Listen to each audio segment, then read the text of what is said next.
Hello everyone, my name is Suellio Almeida. Welcome to Major's Garage. We're going to see my lap with the Formula 3.5 at Red Bull Ring today. So let's go straight to the lap.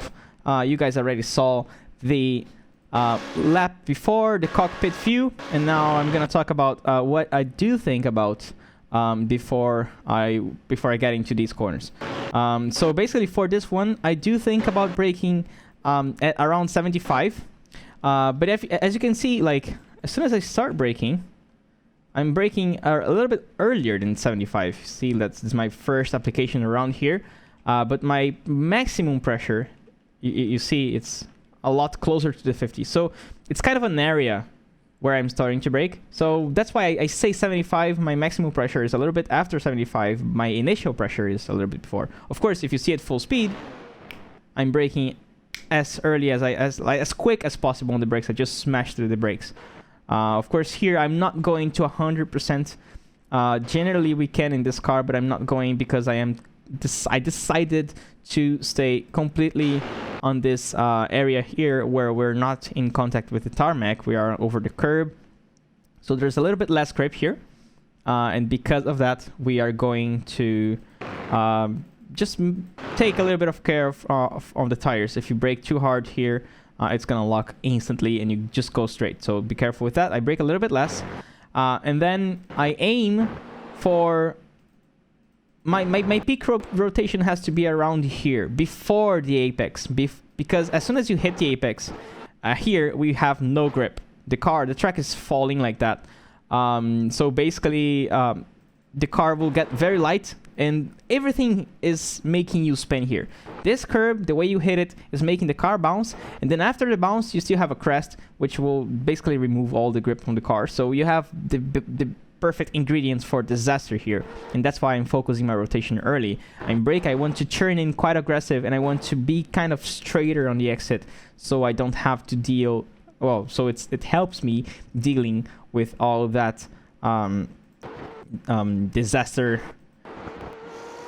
that can happen here. So basically, straighter, then very careful with the throttle application. Here you can touch this yellow, but just make sure you don't go over. It bottoms out and it's terrible. You don't necessarily have to use the yellow. On the fastest laps, the car will actually want to go there. So yeah, you can sit on top of it with the left tires, not more than that.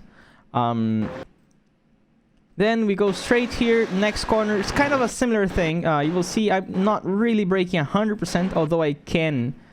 I mean, we can brake 100% in other places of the track. Not here. I actually think I don't brake 100% in this track because these hard braking zones, we are really paying attention to the locking possibility here over the curb. So just brake a little bit less so you don't really get the bumps and lock the tires. And then here, the turning point is like, it's supposed to be always later than you think. So what I do here is I want to almost, or maybe touch the last white part here. As you can see, I'm barely touching, but I am. And that will help me having this much better line on the exit. It's very similar to T1. So you have the curb here, you have a little crest, and then you see how the car actually almost jumps a little bit on this exit. So you have to wait for the car to settle down as you put the power down. And you can see I'm really almost going in a straight line here, but I'm still like struggling to put the power down because the track is falling and falling and falling, and there's a lot less grip than you think. And also this car is very, very aggressive on the first gear. You can do it on second for a safer exit, but it's not as fast. Definitely the first gear will be the fast gear here. And then around here, same thing. Don't brake at 100%. You will get an off track if you put the antenna or the center line of the car over to the left of this drain here. So as you can see, I'm pretty much on the limit here. If I go a tiny bit more to the left, I will get an off track. So I am aware of that, and I am positioning my car right here before I start braking, just so I can really have this very, very, very optimal positioning for this corner. going on second gear here. Be careful not to use too much of the curb, as it makes the car bottom out. The bottom of the car on the middle just hits that, and the car under shears or bounces a little bit. So maybe not using it, or using it just the first half like that can work. Then also I like to have a slightly aggressive exit so I can keep the car rotating. So boom. So you see the car actually rotates a little bit, but it's also bouncing on the way back, so you have to wait. It's always a little bit of patience with this car. Wait for the car to settle and then power down. So for this one, same thing about, well, there's actually no drain here, but you will get enough track if the center line of the car goes to the right, to the green part here. So what I'm doing is I'm just maintaining it to the left of the edge of the red and white curb. Brake at fourth gear. And you see that the release is quite quick in a way. As soon as I start rotating, the car is just a little bit over sheary here because of how the track is falling. It's going down a little bit. So you need to be a little bit patient on the throttle also. As soon as you get back on the throttle, it feels like the car wants to give up on the grip. So light hands throttle, allow the car to go all the way here. Here you will get enough track only if you put the right tires over the gravel. So that means that you can even go a tiny bit more than this green and white here. It will not give you enough track. As you can see here, I have almost the entire side tires to the outside of it. But this is the very limit. So if you go a little bit more than that, you will get enough track as well. And here you can see how I stay there. I stay on this limit, and then I turn from there. So I can really optimize my line. Here I'm just lifting, as you will see in the lap. Actually, as you saw in the lap, demonstration lap before this tutorial. So lift, wait. As soon as we feel that we're gonna get back on the throttle and not get enough track on the next corner, then we go full power. And here the off track is also the gravel. So you can see I am aware that as soon as I get back on the throttle here, the car is going to be on the very limit here. So it's tricky. It takes some time until you realize that the timing on the throttle back there is going to affect the positioning of the car here. But that's part of the practice. That's why we do thousands of laps.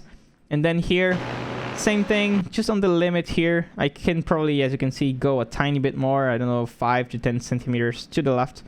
Almost no braking here, a tiny bit of trail braking. Go to fifth very early so we can get that engine braking.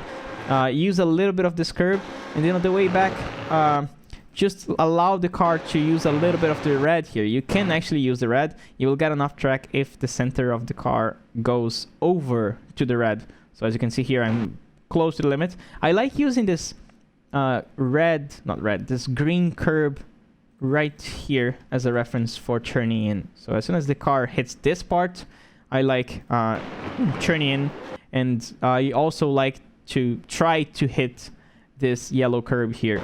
If you do it too much, then the car will hit this and under shear. It will like crash against the track, which is a little bit bad. So if you have to practice how much you want, but you try to do it, you really send the car a little bit earlier than you think it's doable.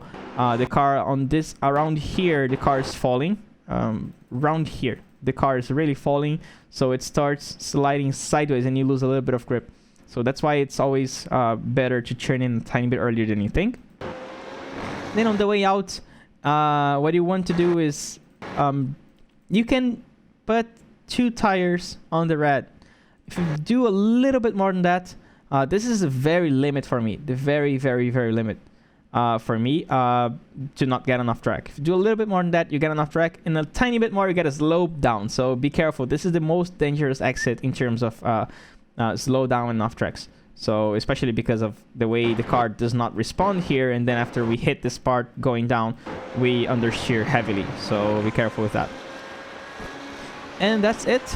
The lap was 1:17.171, which is a 1:17.171, and this was kind of early on the stand, which means we had a lot of fuel to burn, and this lap time can actually improve a lot if I kept driving. But this lap was a very good reference, so I hope this helped you guys, and I will see you in the next week. Thank you so much. Bye.